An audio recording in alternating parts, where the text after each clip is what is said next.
Eh bien bonjour à toutes et à tous et bienvenue sur Star Command. Aujourd'hui on se retrouve pour une toute nouvelle vidéo. Et aujourd'hui nous allons discuter du projet d'un parc Universal qui est maintenant officiel du côté de la Grande-Bretagne et de son futur impact sur Disneyland Paris. Et avant de débuter sur le sujet, n'hésitez pas à vous abonner et à liker la vidéo si elle vous a plu, cela permet notamment de récompenser la chaîne. Et donc ces derniers jours, le géant Universal a annoncé le projet d'un parc d'attractions en Grande-Bretagne, et plus précisément dans le nord de Londres. Alors oui, de nombreuses rumeurs tournaient ces dernières semaines et ces derniers mois sur ce sujet, avec notamment la possibilité d'avoir de nombreuses franchises intégrées au parc d'attractions PortAventura en Espagne, car oui, pour rappel, le parc d'attractions PortAventura serait à vendre, et Universal ferait partie des intéressés pour reprendre la direction.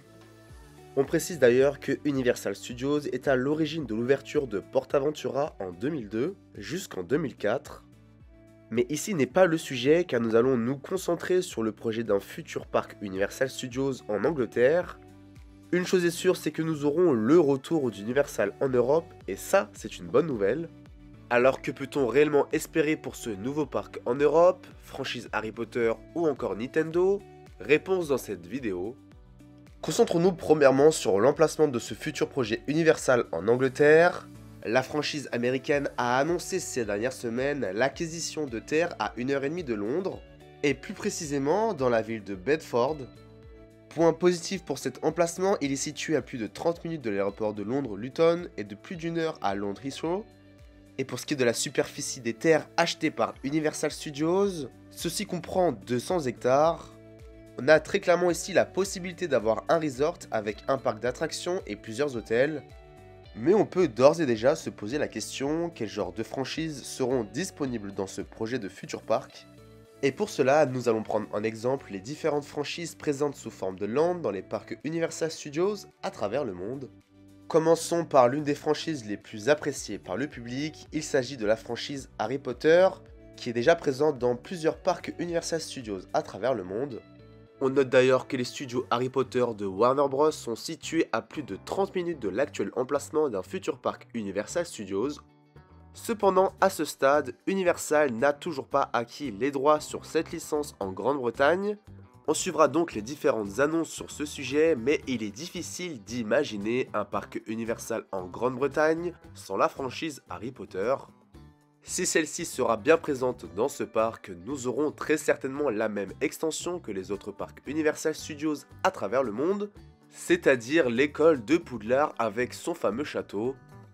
On pourrait également avoir la présence du fameux coaster Hagrid's Magical Creatures Motorbike Adventure, qui a ouvert en 2019 au parc Universal Island of Adventure à Orlando. Nous pourrions également avoir la direction d'une autre partie de la franchise Harry Potter, comme nous aurons du côté du tout nouveau parc Epic Universe à Universal Studios Orlando. En effet, après le succès de Préolard et le chemin de traverse à Universal à Orlando, le troisième parc Epic Universe actuellement en construction permettra l'intégration d'un quartier magique français que l'on aperçoit dans le deuxième volet de la saga Les Animaux Fantastiques. Ce land aura également l'intégration d'un Dark Ride sur le thème Minister of Magic. En bref, on pourrait tout à fait avoir cette extension du côté du nouveau parc Universal en Grande-Bretagne, ou on peut même penser à un Gigaland, avec plusieurs éléments des différents films Harry Potter et les Animaux Fantastiques. Continuons avec les autres franchises qui pourraient être potentiellement présentes dans ce parc Universal Studios en Grande-Bretagne, et on pense ici au très récent et très apprécié Super Nintendo World, qui est actuellement présent dans plusieurs parcs Universal à travers le monde. Fameland avec ses attractions comme Mario Kart, Yoshi Adventure et bien d'autres, il aurait bien sa place du côté du nouveau parc Universal en Grande-Bretagne. Alliant nouvelles technologies et architecture originale, cela pourrait permettre l'intégration de cette franchise pour la première fois en Europe dans un parc à thème. Pour le coup, nous avons vraiment une multitude de possibilités pour cette franchise. Et n'hésitez pas à mettre dans les commentaires si vous êtes pour l'intégration de ce land dans ce parc Universal en Grande-Bretagne. Hormis ces deux franchises qui sont Harry Potter et Nintendo, nous en avons bien d'autres qui sont potentiellement faisables du côté de ce tout nouveau parc. Parmi ces derniers, nous pouvons discuter des franchises Jurassic Park et Jurassic World, qui sont au passage présents dans plusieurs parcs à thème Universal à travers le monde.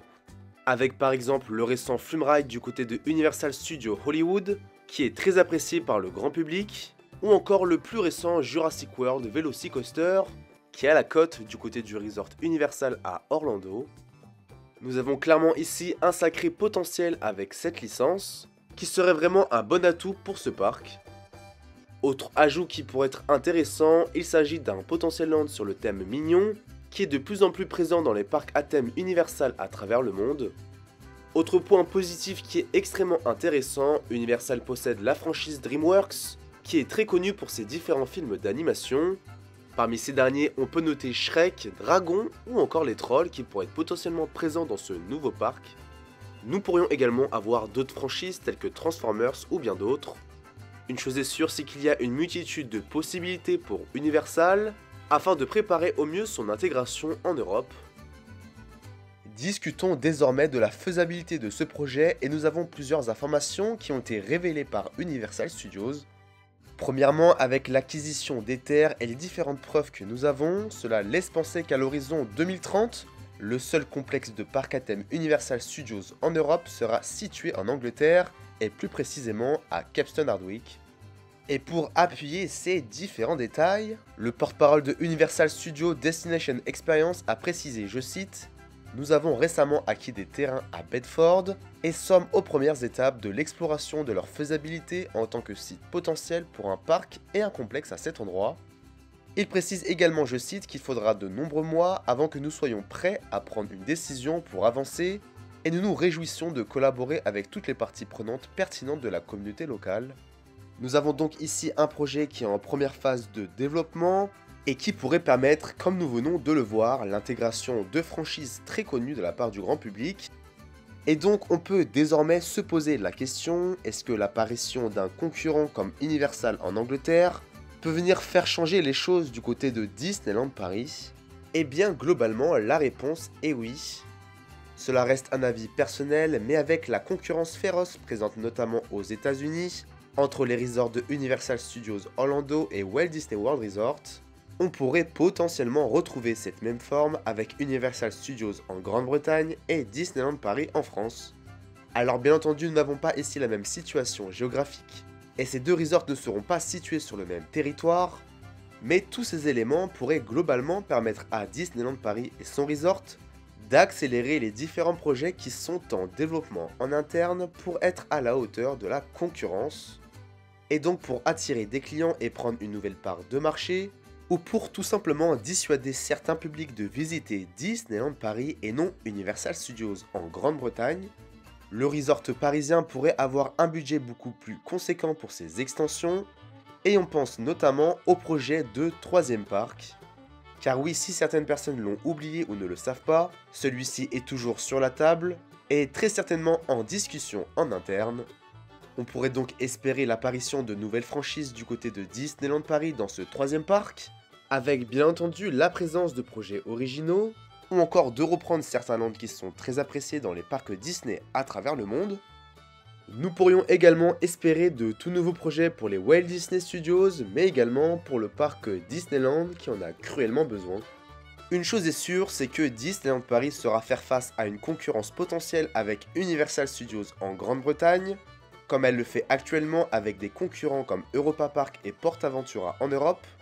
Et comme une part de la communauté des fans de Disneyland Paris, on espère que cette annonce d'intégration d'un nouveau parc Universal en Europe permettra d'accélérer les choses du côté du resort parisien, notamment avec de nouveaux projets et de nouvelles extensions. Avant de terminer cette vidéo, on précise que certaines personnes sont sceptiques sur la présence d'un parc Universal en Grande-Bretagne, notamment avec le fait que l'Angleterre ne fasse plus partie de l'Union Européenne, et qu'il est bien plus compliqué de rentrer sur ce territoire comparé à un autre pays en Europe comme l'Allemagne ou encore l'Espagne. N'hésitez pas à donner votre avis sur ce détail qui pourrait être potentiellement un frein pour certains visiteurs européens. On a en tout cas deux très belles années qui sont devant nous pour les parcs d'attractions en Europe avec les différents projets que nous avons, hormis Disneyland Paris et Universal Studios. En tant que fan de parcs d'attractions, j'espère que nous aurons la présence d'un parc Universal en Europe avec de très belles franchises. Et d'une autre part, j'ai hâte de voir ce que Disneyland Paris pourra faire face à l'apparition de ce nouveau concurrent. En bref, n'hésitez pas à donner votre avis dans les commentaires en débattant sur l'apparition de ce nouveau concurrent qui est Universal Studios. Et n'hésitez pas à donner votre avis sur ce que Disneyland Paris pourrait faire.